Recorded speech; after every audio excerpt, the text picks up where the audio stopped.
My grandmother loved to drive. That's her. It's my grandmama Sarah and my granddaddy Paul. My grandmother was born in 1930, and they spent most of their lives in a small town called Springfield, Kentucky. When she wasn't busy raising 9 children, my grandmother had a passion. She loved to drive. She was known to jump behind the wheel of her seafoam green Cadillac and just take off for the open road. I mean, she would drive to Ohio to visit family, to Washington, D.C. to see the monuments, or all over the South to follow her favorite musician, B.B. King. My grandmother loved to drive. At a time when driving cross country as a Black woman wasn't only unexpected, it could be dangerous. Yeah. This picture was taken in 1950, and blood was on the streets. Black men were lynched for looking in the wrong direction. Black women were chased by dogs for being in the wrong town overnight. There's so many ways in which my grandmother traveled an uncertain road. She would tell me stories about how she wouldn't stop at a gas station unless she could see another Black face behind the pump. How one time driving down the highway, she was almost run off the road by a car and 2 sympathetic truck drivers had to escort her to her destination. In a world so dangerous, how did my grandmother find her way? Well, she had help and a guide. It was called the Negro Motorist Green Book. Some of you might be familiar with the Green Book. It was the subject of a 2018 Academy Award-winning film starring Mahershala Ali and Viggo Mortensen. Say what you will about the movie, this talk is not about that film. The real Green Book was created by this man, Victor Hugo Green, a postal worker from Harlem who knew about the need for reliable and accessible information to be given to the Black community when they traveled. What started in 1936 as a local guide to New York area businesses quickly became a national phenomenon. The Green Book listed hotels and motels, garages and gas stations, bars and restaurants, hair care salons and barbershops that would serve African Americans across all 50 states. At its height, over 20,000 copies of the Green Book were published every year, and you never left home without it. The Green Book made the American dream more accessible to the Black community because for the first time, the danger and uncertainty of travel was lifted just a bit. It enabled people like my grandmother to move with dignity, to travel in comfort, and to chart a path to safety when one wrong turn could be the difference between life or death. Now, I take a lot of inspiration from my grandmother's story as I chart my own path in the American theater. My name is Bryan Joseph Lee. I'm a creative producer, and most of my work lives at the intersection of civic engagement and creative producing. I am also a queer, Black, cisgendered man in our industry. And from that lens, I've seen the good, the bad, and the ugly. Abuses of power, harassment, gaslighting, discrimination, all have been a part of my story.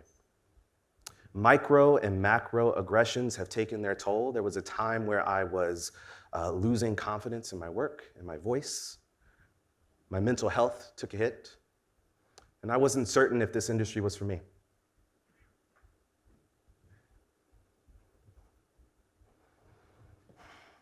In a road so uncertain, I needed to find my own path as well. So after 15 years of that, I launched my own company, Center Arts, which is a creative production company that centers artists, activists, and communities of color. And I did that not only to create work that was for us and by us, but also to feel that same independence and self-sufficiency that my grandmother felt. See, if you're a Black, Indigenous, or a person of color, navigating our industry can feel like you're driving down a foggy road without a map. You might have an idea of where you're going, but you don't know if your next destination will be a safe house or a source of potential harm. So how do we find our way? How do we, as BIPOC folks, know where to travel in this industry with dignity and safety? Well, what if there was a guide? Better yet, what would a green book for the American theater look like today? Well, first, it would have to be collectively organized. In the 1930s and 40s, the US Postal Service was one of the leading employers of African Americans in the country. Mr. Green knew this and got reliable information from his colleagues around the country about businesses that served the Black community. After all, who knows your neighborhood better than the mailman? BIPOC folks in the American theater, we have networks too, and we talk. We tell each other which collaborators to trust and who to watch out for. Who's doing the work and whose statement of equity, diversity, and inclusion is just for show. These shadow networks happen primarily underground, in private Facebook groups and in text chains, at annual conferences, and in the hallways of our theaters. In recent years, more of this organizing is becoming visible. There are collectives that focus on data, like the Asian American Performers Action Coalition, APAC, who was recently awarded a special Tony Award for their work documenting employment statistics at theater companies on and off Broadway. Some groups are based in testimony, like the living document of BIPOC experiences in the Bay Area. And as far as advocacy, groups like Broadway for Racial Justice, Broadway Advocacy Coalition, Black Theater United, the We See White American Theater Group, Theaters Not Speaking Out List, the Joy Jackson Initiatives, and others are working as builders, disruptors, and frontline responders in the fight for systemic change. There are dozens of groups working together to push the dial in their own way. Dozens of groups with different tactics, but the same common goal. But as the long arc of history bends towards justice, how do we use that information to impact the lived experiences of BIPOC folks in our industry? I can imagine a world where testimony and recommendations, data and advocacy live side by side, easily searchable and accessible to all. A guide for the American theater could be, say, a resource for the artist who wants to know what a theater company stands for, not just what they produce. It could help a young intern or apprentice find a place that aligns with their values. And it could be a resource for administrators and other theater workers who are looking for their next step in the industry. A Green Book for the American theater has the potential to tell a more complete story about the contributions of BIPOC folks in our field. The real story. Just like there is a lack of representation on stage, there is a lack of recognition for the labor of Black and BIPOC producers, administrators, casting directors, company managers, general managers, press agents, marketers, and community engagement professionals across the field. These folks often have the unseen task of changing culture from the inside out. And what's worst, when they are burnt out or let go, their intellectual capital goes with them.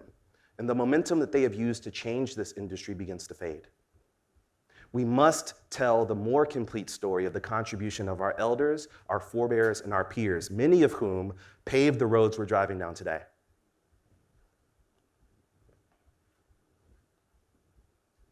We also know that any guide, if it wants to be truly useful, can not only be rooted in survival.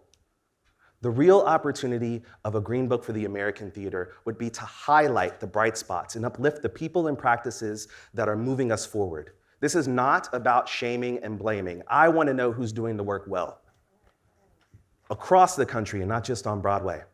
Where are the institutions and organizations that center abundance, nurturance, and care over urgency, individualism, and supremacy? What lessons can we share and share widely? Now, why create a guide in the first place? Some may ask, aren't all places safe? It's 2022, haven't we done enough? Others may ask, why invest in an industry that is so broken and has hurt so many? I like to think that my grandmother fell in love with the open road because she knew that those roads were hers just as much as anyone else's. If the American theater truly wants to be of, by, and for all, then that promise can only be true if Black bodies, and queer bodies and trans bodies and bodies of color are seen, heard, valued, and respected.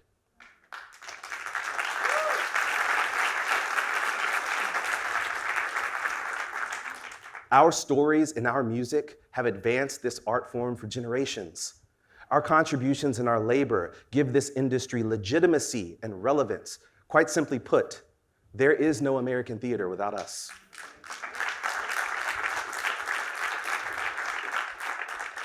And with so much to dismantle and so much to build, choosing between the two is a false binary. We need to do it all, and we need everyone.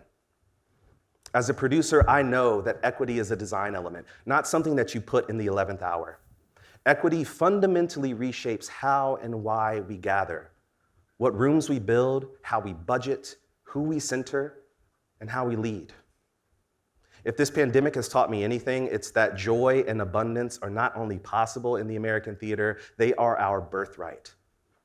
The people, organizations, and leaders that foster that kind of energy should get our attention and our investment.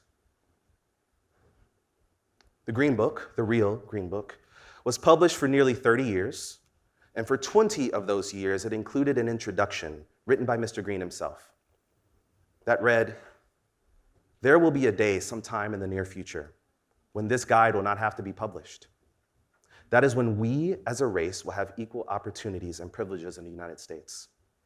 It will be a great day for us to suspend publication, for then we can go wherever we please, and without embarrassment."